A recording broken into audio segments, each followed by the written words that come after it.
His speech, Message to the Grassroots, which I spoke from at the beginning of the lecture, is one of the last speeches he gives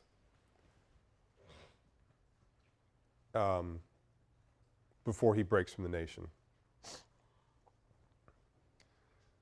And if you look back at it, you see sort of the handwriting being on the wall, because peppered throughout Malcolm X's declarations would be, you know, that he speaks on behalf of the Honorable Elijah Muhammad. As the Honorable Elijah Muhammad says, the Honorable Elijah Muhammad believes this, that, and the other. He can't say it in this speech. He's growing apart. So the split becomes official in March of 1964. Malcolm X establishes a religious organization called the Muslim Mosque Incorporated, and a political organization called the Organization of Afro-American Unity, thus reflecting or creating this two-headed, or maybe these two organizations on separate paths, certainly embodying a belief by Malcolm X that broad social engagement provided blacks the best chance for ending racism. Not just a set of personal belief systems, but also engaging sort of the battle on the ground. This is the political aspect of the OAAU, the Organization of Afro-American Unity, that Malcolm X felt was lost, or that lost opportunity for the Nation of Islam. Before establishing the OAAU, Malcolm X makes a Hajj, a religious journey to Mecca. And during that trip has a stunning change of heart on race relations. Very famously in the autobiography of Malcolm X, written by Alex Haley, see Malcolm X talking about meeting Muslims who were whiter than the whitest person he'd seen in the United States, blue eyes and blonde hair. He had a very sort of immature notion of what traditional Muslim Islamic faith was like, and what Muslims would, quote, look like even. So whites are no longer the blue-eyed devil in Malcolm X's view.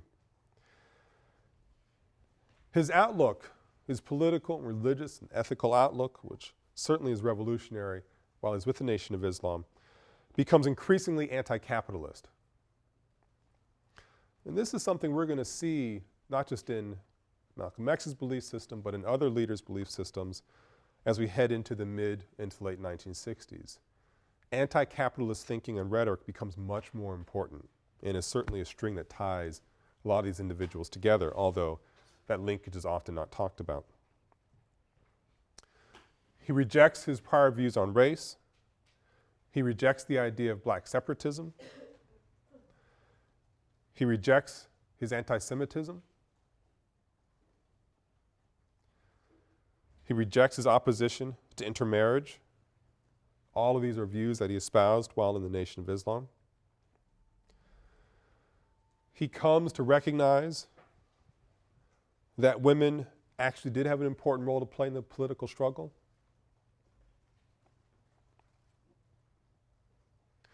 And he begins to accept the idea of and look for alliances of black organizations with other groups committed to revolutionary change. It's a complete change of heart.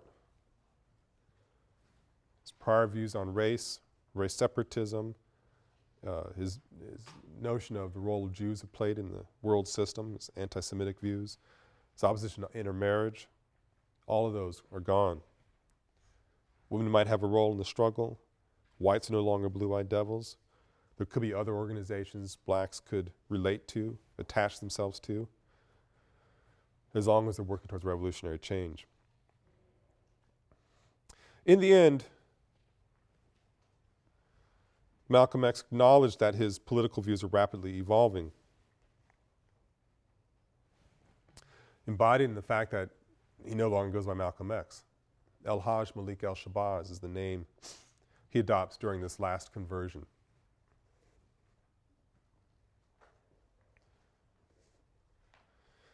He admits, El-Hajj Malik al-Shabazz, that when asked, that he was hard-pressed to give a specific definition of the overall philosophy which he thought was necessary for the liberation of black people in the United States. He didn't know at this point what the right answer was. This is between middle of '64 and early 1965. Now, Malcolm X is assassinated in February of 1965 by members of the Nation of Islam. There's been rumor mills running nonstop since then about who was really behind the assassination. I mean, beyond the folks who actually pulled the triggers. But was it a man I know as Louis Farrakhan, someone scrambling for attention from Elijah Muhammad, who inspired or gave directions to the murderers? Was it the FBI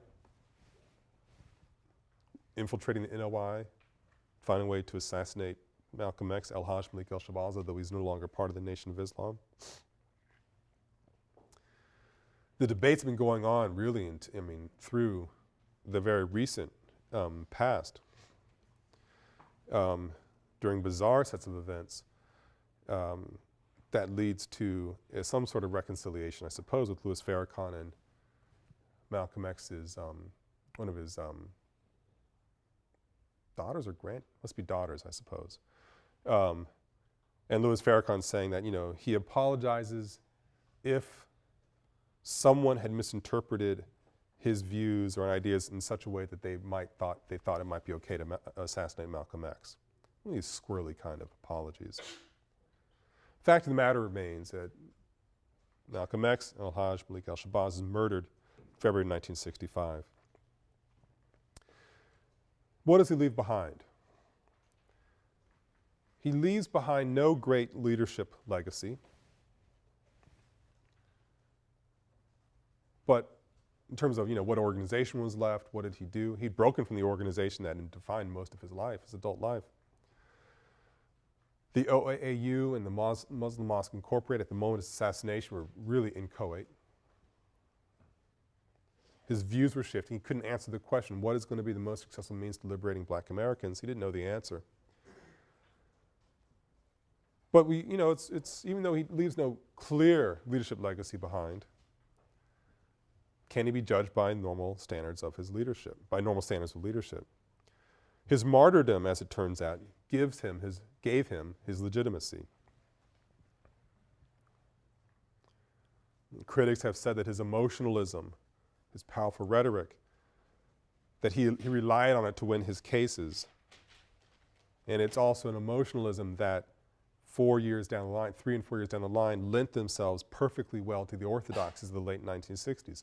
Something we'll see in next week's reading, Eldridge Cleaver's Soul and Ice. So his ideas